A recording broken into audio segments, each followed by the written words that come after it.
Assalamualaikum warahmatullahi wabarakatuh. Apa kabar santri kelas 2 atau kelas 8? Pada video pembelajaran kali ini, materi yang akan kita bahas berkaitan dengan kata baku dan kata tidak baku, atau bahasa baku dan bahasa tidak baku. Baik, seperti yang sudah kita tahu, bahasa baku umumnya adalah bahasa resmi, dan bahasa tidak baku berarti bahasa yang tidak resmi dalam percakapan sehari-hari. Oke, langsung saja. Yang dimaksud dengan bahasa baku atau kata baku adalah ragam bahasa yang cara pengucapan atau penulisannya sesuai dengan kaidah yang sudah ditentukan. Kaidah yang dimaksud adalah 1. Pedoman ejaan yang disempurnakan (EYD) yang sekarang sudah berganti nama menjadi UEB, Pedoman Umum Ejaan Bahasa Indonesia. Kemudian kaidah kedua ada tata bahasa baku. Kaidah ketiga ada Kamus Besar Bahasa Indonesia atau KBBI. Nah, bahasa baku atau kata baku umumnya sering digunakan untuk kalimat yang resmi, baik tulisan maupun untuk mengungkapkan kata-kata. Sedangkan bahasa tidak baku kebalikan dari bahasa baku ya. Bahasa tidak baku adalah ragam bahasa yang cara pengucapan atau penulisannya tidak memenuhi dan tidak sesuai dengan kaidah yang ditentukan. Berarti tidak sesuai dengan kaidah yang 3 seperti kita sebutkan tadi. Ciri-ciri kata baku atau ciri-ciri bahasa baku. Yang pertama, tidak dipengaruhi bahasa daerah. Maksudnya gimana? Contoh, bahasa bakunya adalah saya. Nah, tidak bakunya saya gitu ya, atau aku. Nah, itu tidak baku. Kemudian contoh kedua ada ibu. Nah, bahasa tidak bakunya nyokap atau ibuk. Ada juga ibuk pakai ujungnya ada pakai huruf K. Nah, ciri kedua tidak dipengaruhi bahasa asing. Nah, contohnya di sini bakunya itu benar. Tidak bakunya itu adalah benar. Ini terjemahan dari that's right. Kemudian contoh kedua ada kantor pos.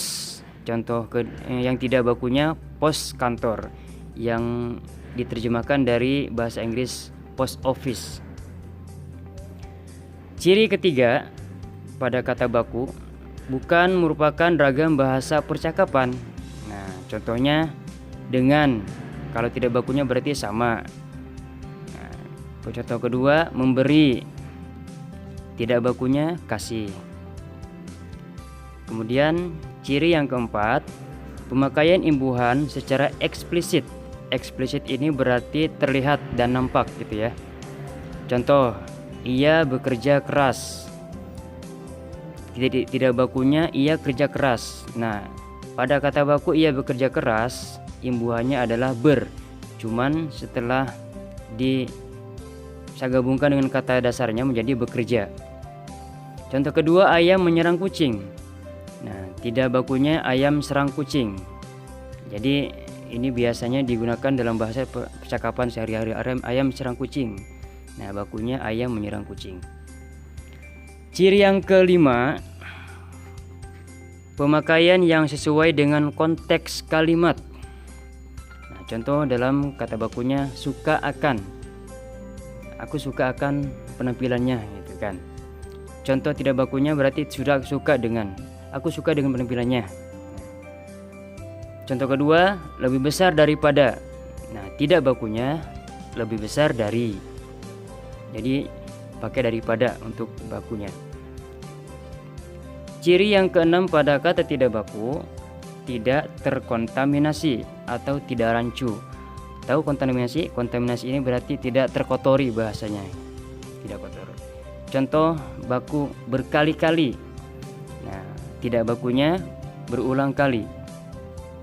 Contoh kedua, mengesampingkan. Tidak bakunya mengenyampingkan. Beda ya dari segi penulisannya. Itu ciri-ciri dari kata atau bahasa baku. Kemudian kata tidak baku juga ada cirinya. Ciri yang pertama, digunakan dalam bahasa percakapan sehari-hari. Jelas ya. Jadi ini karena tidak baku, jadi bahasa sehari-hari ini biasanya bahasa yang lagi ngetren sekarang mungkin, atau biasanya juga dikombinasikan dengan bahasa-bahasa daerah atau bahasa asing mungkin. Ciri kedua, sudah dipengaruhi oleh bahasa asing atau bahasa daerah. Nah, itu dia. Ciri yang ketiga, dipengaruhi oleh perkembangan zaman. Nah, semakin ke sini semakin banyak bahasa-bahasa yang tidak baku yang dipakai oleh orang-orang untuk bersosialisasi atau untuk mengobrol atau berbicara dan percakapan. Ciri yang keempat, bentuknya mudah berubah-ubah. Ya. Ciri yang kelima, memiliki arti yang sama meskipun terkesan berbeda dengan bahasa baku.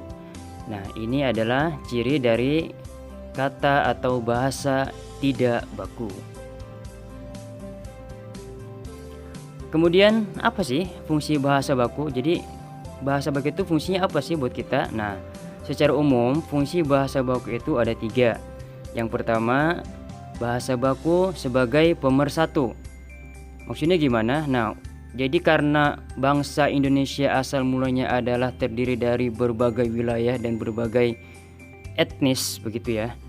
Jadi para pendahulu kita itu punya inisiatif menggabungkan menjadi sebuah negara.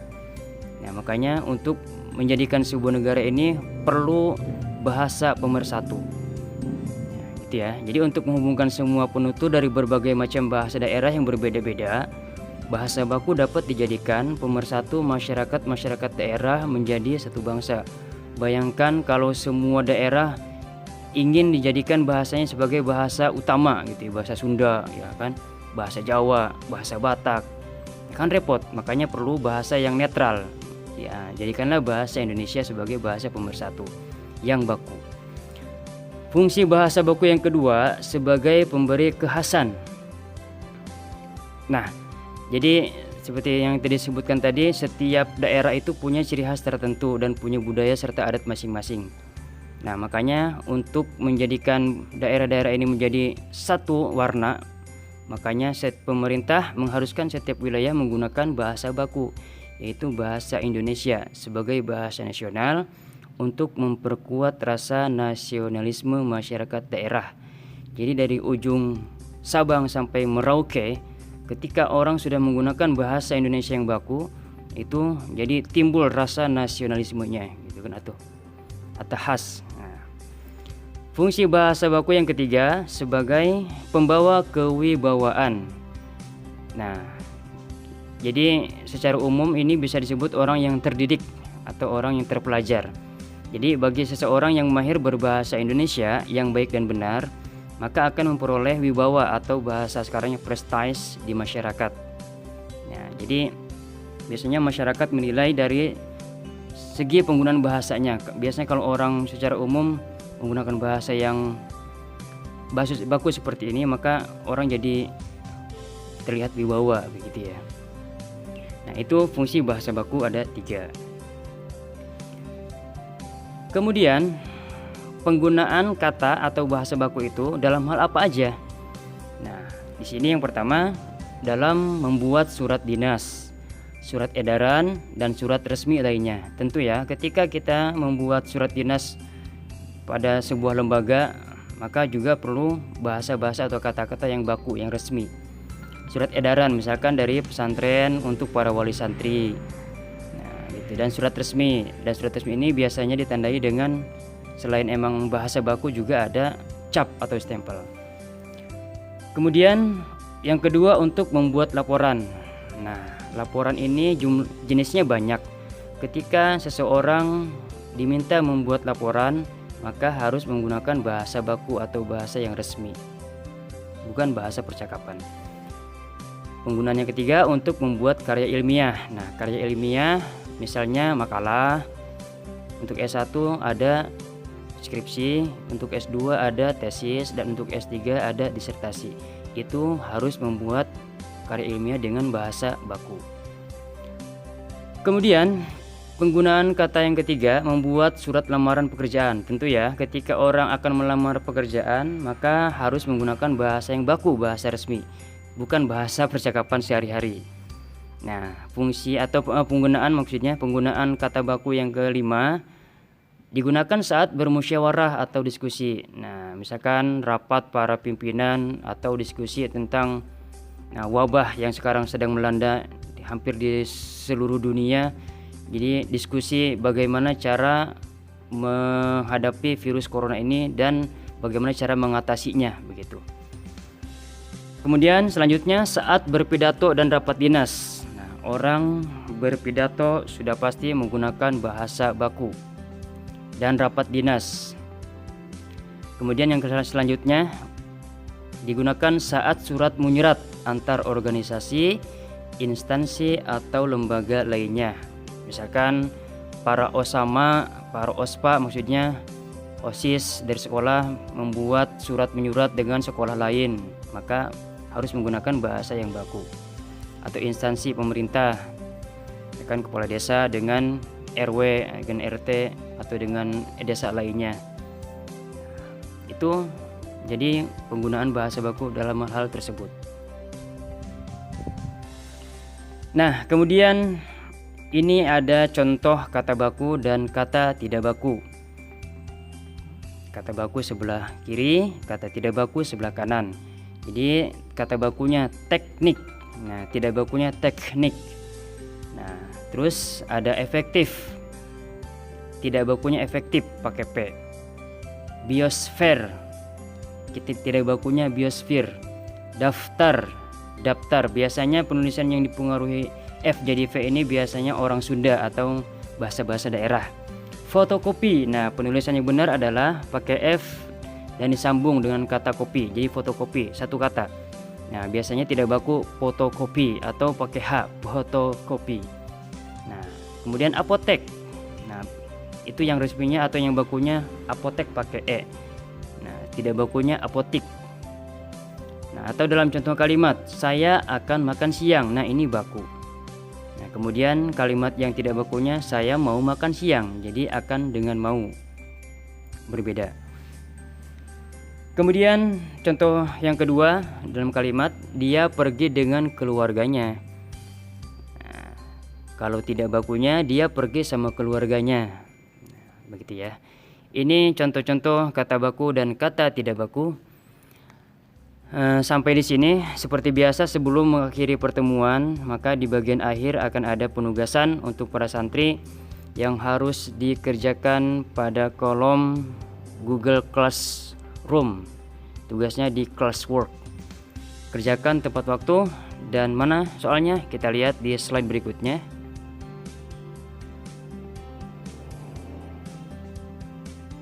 Nah,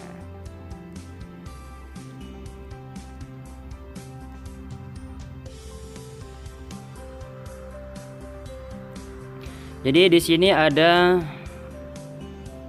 beberapa atau banyak kata-kata yang belum baku, maka tugas santri adalah cari kata baku dari kata-kata di bawah ini. Nah, jadi silahkan diteliti. Secara umum ini kesalahan dalam hal penulisan huruf, beberapa huruf saja yang salah. Jadi silakan para santri carikan kata-kata baku dari kata-kata tidak baku di bawah ini. Mudah-mudahan bisa dipahami dengan baik. Apabila ada pertanyaan atau yang kurang dimengerti bisa ditanyakan pada kolom classwork. Demikian pertemuan kali ini, mudah-mudahan ada manfaatnya. Saya akhiri dengan wassalamualaikum warahmatullahi wabarakatuh.